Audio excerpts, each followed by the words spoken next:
আজকের গল্প বিভূতিভূষণ বন্দ্যোপাধ্যায়ের লেখা আমার ডাক্তারি। আমাকে দত্তমশাই ডেকে বললেন, ও ডাক্তারবাবু, জল খেয়ে নিন একটু। আমি বললাম, এখন থাক, এর পরে হবে।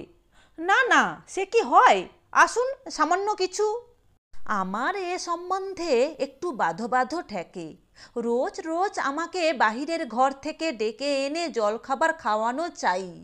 আমি ডাক্তারি করি পাড়াগাঁয়ে, নলিনী দত্ত মহাশয়ের বাহিরের চণ্ডীমণ্ডপে থাকি।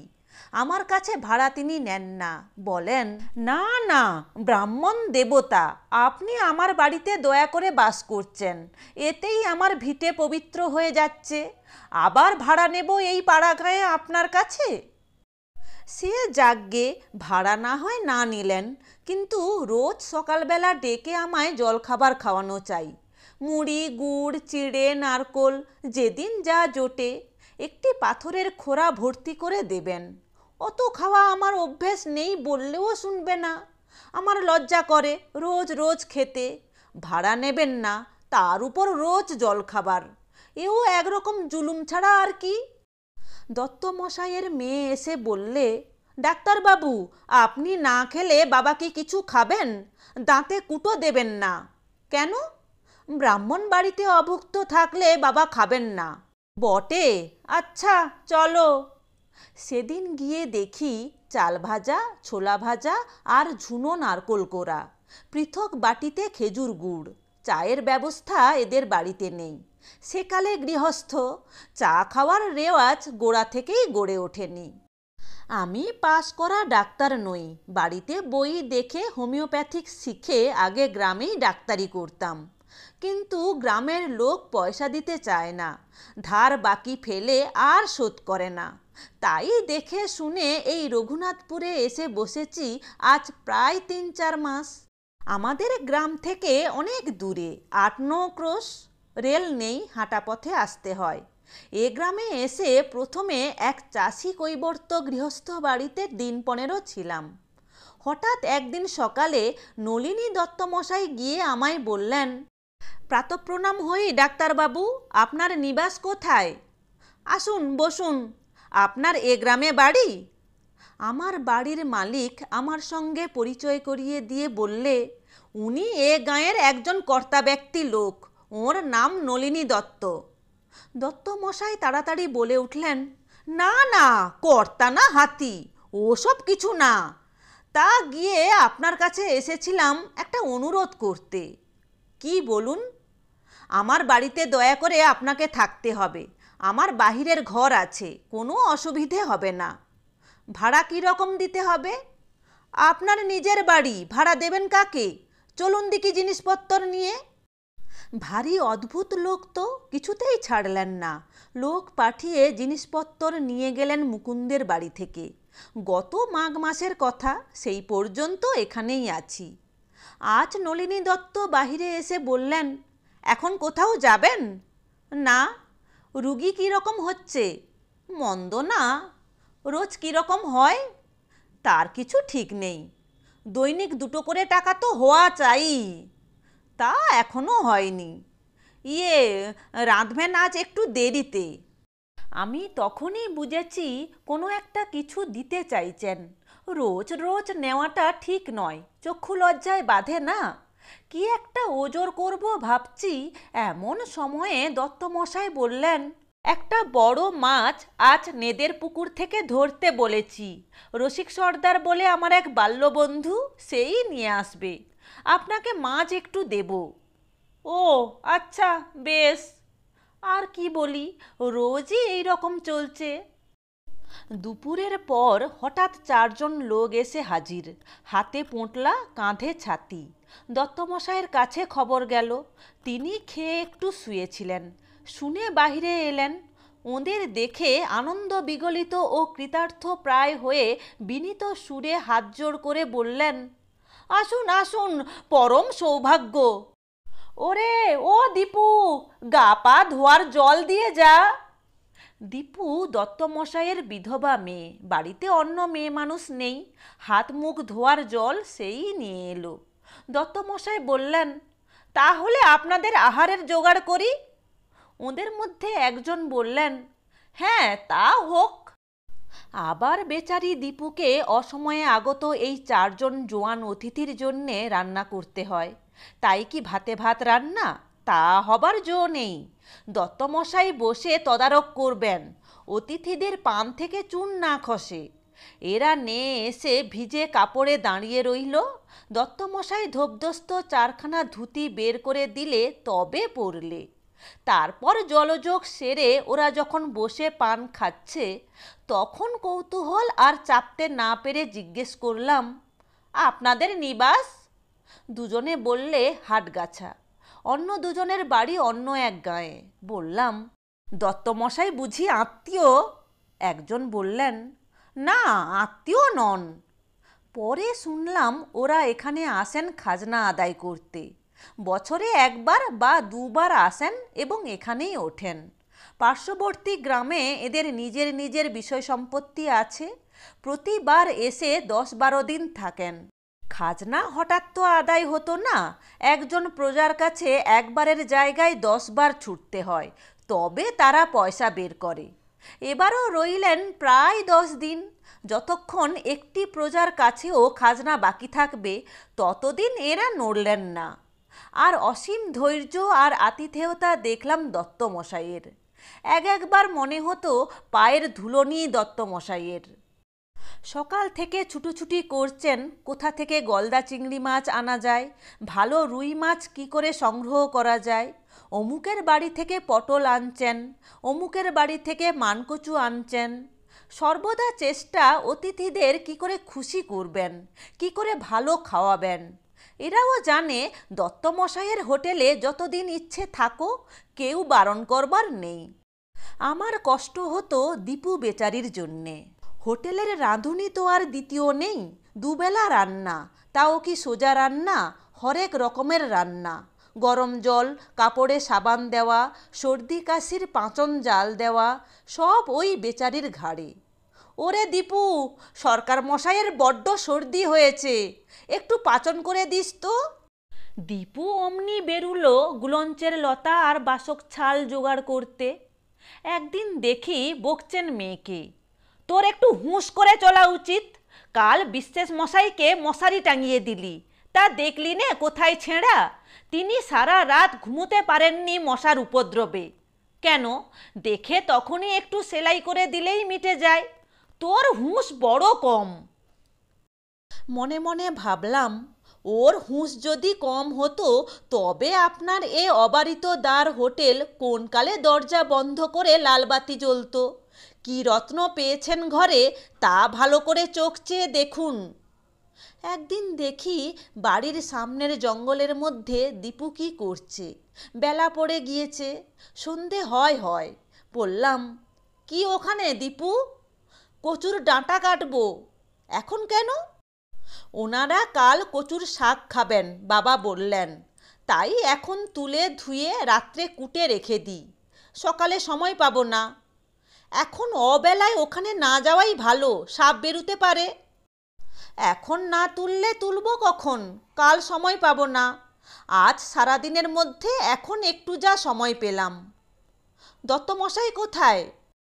তিনি ইলিশ মাছ আনতে গিয়েছেন পাঁচধরার হাটে। কাল কচুর শাক দিয়ে রান্না হবে কি না?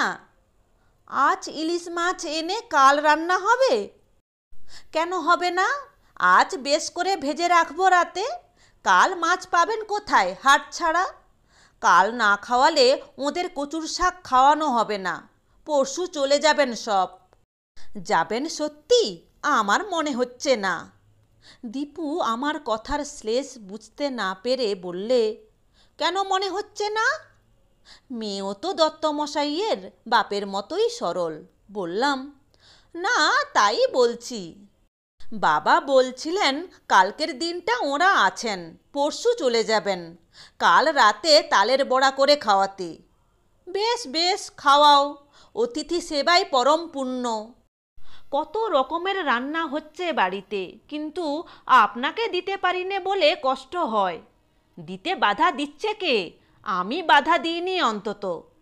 কি যে বলেন, ব্রাহ্মণের পাতে রান্না তরকারি দেব সে ভাগ্যি কি আর করে এসেছি? তাহলে মিটেই গেল। একটা জিনিস কাল খাওয়াবো। কি? বলুন না। দীপুর চোখে কৌতুকের হাসি।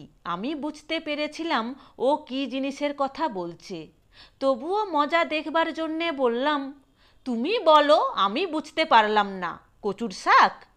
দীপু হি হি করে হেসে বললে, না, আহা কি বুদ্ধি আপনার! কচুর শাক তো শোকরি। আমার রান্না কচুর শাক আপনার পাতে দেব? আমি কৃত্রিম দীর্ঘশ্বাস ফেলে বললাম, সে আমার অদৃষ্ট। আহা, আপনার অদৃষ্ট না আমাদের অদৃষ্ট? আপনি ভারী। কি জিনিসটা কাল খাওয়াবে বললে না? তালের বড়া। ওটা বুঝি শোকরি নয়, তবু মাথা রক্ষে বাঁচলুম। যাক, আপনাকে আর ব্যাখ্যান করতে হবে না। চলি এখন, অনেক কাজ। দীপুকে দেখে আমার বড় কষ্ট হয়। 25-26 বছর ওর বয়স হবে, কিন্তু বালিকার মতো সরল। মুখ বুজে কি খাটুনিটাই খাটে দিনরাত। বাবার মন জুগিয়ে চলতে ওর জোড়া নেই। দত্তমশাই মুখের কথা খসালেই হলো। ও কি খায় সারাদিন খাটুনির পর তা কে দেখছে? দত্তমশাই নিজের অতিথিদের নিয়েই ব্যস্ত। তাদের বেলা পান থেকে চুন না খসে। পরের দিন শুনলাম অতিথিরা আরও দিন 4-5 থেকে যাবেন। খবরটা পেলাম দত্তমশাইয়ের মেয়ের কাছ থেকেই। সে এসে বললে, আমার পাপ হবে না ডাক্তারবাবু? অবাক হয়ে বললাম, পাপ? কিসের পাপ? আপনার কাছে কথা দিয়ে কথা রাখতে পারলাম না, সেই জন্যে। কি কথা? দীপু কাজের ফাঁকে মাঝে মাঝে আমার কাছে আসে। আমি ওর কথা শুনি মন দিয়ে, সায় দিই ওর কথায়। বোধহয় ওর ভালো লাগে। কথা বলবার মানুষ এ বাড়িতে আর ওর কেউ নেই আমি ছাড়া। ও বললে, ভুলো কেন ওরকম আপনি? তালের বড়া খাওয়াতে চেয়েছিলাম আজ, মনে আছে? তা আজ হলো না। তাহলে অতিথিদের তালের বড়া খাওয়ানো হলো না? সেই জন্যেই তো ওরা কাল যাবেন না, আরও দিন 4-5 থাকবেন কি না। তাই বাবা বললেন আজ না করে ওদের যাবার আগের দিন করলেই হবে। খুব ভালো কথা, কিন্তু এদের তো কালই যাবার দিন ধার্য ছিল। কি নাকি বাঁশঝাড় নিয়ে গোলমাল বেঁধেছে ওদের মধ্যে একজনের। সে গোলমাল না মিটিয়ে তো যাওয়া হয় না। সে তো বটেই, একজনের কাজ যখন বাকি, তখন বাকি 3 জন এক যাত্রায় পৃথক ফল করে আর যান কিভাবে? যাওয়া উচিত নয়। সে আবার কি? ওই একটা কথার কথা ধরো। ভারী মজার কথা বলেন আপনি, কিন্তু হাসি পায় এমন। সে যাক, তাহলে তালের বড়া হচ্ছে কবে? সেই যেদিন যাবেন তার আগের দিন। তবে শুনুন, একটা কথা বলি। আপনার জন্যে ছোট্ট একটা তাল এনে রেখেছি। সেইটেই গোলা করে অল্প 4টি বড়া আপনাকে ভেজে দেব এমন সন্ধেবেলা। আমি ব্যস্ত হয়ে বললাম, না না দীপু, লক্ষ্মী, আমার কথা শোনো। আমার জন্যে আলাদা করে তোমায় কিচ্ছু করতে হবে না। কেন করতে যাবে তা? আমি ওতে রাগ করব। না, করবে না। দীপু না দাঁড়িয়ে চলে গেল। ও কখন আসে কখন যায় বোঝা যায় না। না, এর সঙ্গে পারা যাবে না। আমার কোনো দরকার নেই তালের বড়ার। ও কি শুনবে কোনো কথা? যেমন বাবা তেমনি মেয়ে। অতিথিদের উপর আমার ভারী রাগ হলো। এসেছো নিজেদের খাজনা আদায় করতে, বিষয় আশয় দেখতে, তা পরের ঘাড়ে কেন রে বাপু? মানুষের একটা লজ্জাচক্ষু থাকা উচিত। বাবা আর মেয়েকে সরল আর ভালো মানুষ পেয়ে হতো অন্য জায়গায়। এতদিন সেখানে বসে আজ পায়েস কাল রুই মাছ খেতে কেমন দেখতাম। অতিথিদের একজনের নাম জনার্দন সরকার। ধূর্ত দৃষ্টি চোখে, কূট বিষয়ী আর মামলাবাজ। দেখলেই বোঝা যায়। আমায় বিকেলের দিকে ডেকে বললে, ও ডাক্তারবাবু, বলি কি হচ্ছে? নীরস সুরে বললাম, কিছুই না, বসে আছি। এখানে রুগীপত্তর কেমন? মন্দ না। কতদিন আছেন এখানে? ভালো বিপদ। আমার গল্প করবার ইচ্ছে নেই ওর সঙ্গে। আছি না আছি সে খোঁজে কি দরকার তোমার? তোমার গলা জড়িয়ে ধরে সেসব বর্ণনা করবার ইচ্ছেও আমার নেই। বললাম, কেন বলুন তো? না, সেবার এসে আপনাকে দেখিনি কি না তাই। আপনারা ফি বছর আসেন বুঝি এখানে? তা আমরা আসছি আজ 10-11 বছর। নরসিংহপুরে আমার তালুক আছে, এই সময় খাজনা আদায় করতে আসি। আমরা কজনই আসি, সকলেরই বিষয় আছে পাশাপাশি মৌজায়। এসে দত্তমশাইয়ের বাড়ি উঠি, উনি স্বজাতি আর বড় ভালো লোক। আর কোথায় যাই বলুন? তা তো বটেই, কোথায় আর যাবেন, আজকাল কেউ কাউকে জায়গা দেয় না। সন্ধ্যা উত্তীর্ণ হয়ে গিয়েছে, আমি ঘরের দাওয়ায় বসে ভাবছি এইবার রান্নার আয়োজন করা যাক। এমন সময় দীপু হাসি মুখে দাওয়ায় উঠে একটা পাথরের বাটি আমার সামনে রেখে বললে, এই নিন। আলো জ্বালেননি? বললাম, না, এই ভাত রান্না করব ভাবছি এক্ষুনি, এবার জ্বালাবো, এতে কি? বলে বাটিটা হাতে তুলে নিয়ে দেখি তালের বড়া, সদ্য ভাজা, গরম। আমি কিছু বলবার আগেই ও বললে, ব্রাহ্মণকে কথা দিয়েছিলাম খাওয়াবো, তাই ছোট্ট একটা তালের গোলা করে আপনার জন্যে গোটা কতক ভেজে এনেছি, গন্ডা 10-12 সব শুদ্ধ। আমি যাই, রান্না বান্না সব পড়ে রয়েছে। শোনো দীপু, যেও না, আমার আলোটা জ্বেলে দিয়ে যাও। অত কুঁড়ে কেন? কই, কোথায় দেশলাই দেখি। আচ্ছা, কেন তুমি আমার জন্যে তালের বড়া করতে গেলে, আর কারোর জন্যে না? না না, শুধু আপনার জন্যে, বাবার কাছে বলবেন না, কেউ জানেন না, সব লুকিয়ে ফেলেছি। তালের খোসা, তালের গোলা, চললাম, কেউ যেন না জানে। দীপু চলে গেল, ওর তালের বড়ার বাটি আমার সামনে পড়ে রইল। জোনাকি জ্বলা অন্ধকারে কোথায় কি নৈশ পুষ্প ফুটেছে, তার সুবাস বেরুচ্ছে। স্তব্ধ হয়ে বসে রইলুম। দীপুর মনের ভেতরটা আমি এই নির্জন আঁধার সন্ধ্যায় বসে স্পষ্ট দেখতে পেলাম। ওর মুখের হাসিতে তা ধরা দিয়েছে। ওর মন আমি বুঝতে পেরেছি, ও নিজে হয়তো বোঝেইনি। এখানে আমি আর থাকবো না, থাকা উচিত হবে না। অতিথির দলকে দত্তমশাই তোয়াজ করুন যত খুশি, তারা তালুক মৌজার বৈষয়িক সুবন্দোবস্ত যতদিন ধরে করুক বসে বসে, কিন্তু আমাকে এখান থেকে সরে পড়তে হবে। দত্তমশাই অতি সরল ভালো লোক, দীপুও তাই। ওদের নামে কোনো কথা উঠলে আমি কখনো নিজেকে ক্ষমা করতে পারবো না। তাছাড়া জালে জড়াই কেন নিজেকে, আমার বাড়িতেও স্ত্রী পুত্র আছে। সেই সপ্তাহের শেষেই নির্মমভাবে জাল গোটালাম। দত্তমশাই এসে পথ রোধ করে দাঁড়িয়েছিলেন, বললেন, বলা কোয়া না, হঠাৎ চললেন, মানে কি অপরাধ হলো আমার? কোনো লম্বা কৈফিয়ত দেবার আবশ্যক বিবেচনা করিনি। ডাক্তারি ভালো চলছে না, রুগীপত্তর হচ্ছে না। দীপু যাবার আগের দিন সন্ধেবেলা এলো, বললে, আপনি নাকি চলে যাচ্ছেন, সত্যি? হ্যাঁ। কেন যাবেন? চলছে না। কেন? বেশ তো রুগী আসে। ওতে ডাক্তারি চলে না। যাবেন সত্যি? দীপু কেঁদে ফেললে, চোখের জলে ভিজে আমার পায়ের ধুলো নিয়ে চলে গেল। আমি চলে যাবার সময় দত্তমশাইয়ের ডাকাডাকি সত্ত্বেও সে আমার সঙ্গে দেখা করেনি। 7 মাস পরে দত্তমশাইয়ের এক চিঠি পেলাম। দীপুর খুব অসুখ, আমি যেন একবার দেখতে যাই। ইতিমধ্যে আমাদের গ্রামেই ডাক্তারখানা খুলে বসেছি। 2-1 দিন যেতে দেরি হলো। গিয়ে দেখি দীপু বিছানার সঙ্গে মিশে গিয়েছে। আগেকার স্বাস্থ্যবতী সুন্দরী দীপুকে আর চেনা যায় না। আমায় দেখে দীপুর রোগশীর্ণ মুখ উজ্জ্বল হয়ে উঠল। বিছানার পাশে ওর হাত দুটি ধরে বললাম, কি হয়েছে দীপু, দেখি হাত। ও বললে, কিচ্ছু হয়নি। তবে এমন চেহারা হয়েছে কি করে, দাঁড়াও দেখি। দত্তমশাই বোধহয় অতিথির জন্য চা ও খাবারের জোগাড় করতে বাহিরে গেলেন। আমি ওর হাত দেখলাম, জ্বর রয়েছে নাড়িতে, পুরনো ম্যালেরিয়া জ্বর, ভালো চিকিৎসা হয়নি। সংসারের খাটুনি একদিনের জন্যে কামাই যায়নি, অতিথি তো লেগেই আছে। অনুমানে বুঝলাম সব, শরীর ওর একেবারে ভেঙে গিয়েছে। দীপু আমার দিকে তাকিয়ে বললে, কি রকম দেখলেন? ভালো, সেরে যাবে, গোটা কতক ইঞ্জেকশন নিয়মিত দিলেই হবে, শক্ত অসুখ কিছু না। একটা কথা বলবো? কি? আপনি এসে আমাদের বাড়ি আবার থাকুন না কেন?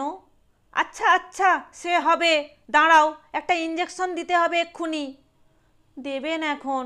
আপনি আসবেন বলুন, সত্যি বলুন। দীপুকে বাঁচাতে পারিনি। শেষ পর্যন্ত রানাঘাট মিশন হাসপাতালে আমি ও দত্তমশাই নিয়ে গেলাম ওকে। শেষ দিন আমার হাত ধরে বলেছিল, আমি সেরে উঠলে আমাদের বাড়ি এসে থাকবেন। সত্যি অনেক রুগী হবে এবার।